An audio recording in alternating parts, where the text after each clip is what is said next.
Right, and so today I'm going to be taking an overview of this unbranded beko washing machine. Model number is HJA851. So we're going to start with the programs, which I'm not reading out. You can just see them there. And then I'll go to the options. Just switch it on so you can see the options better. So you've got your temperature button. Obviously you can change temperature. Anti-crease, extra rinse, quicker wash, pre-wash, time delay, which goes up to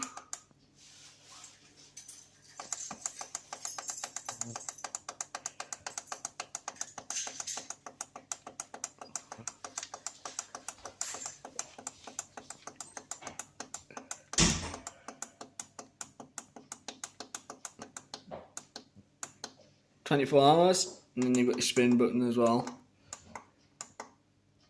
And then you've got your drawer, and obviously inside.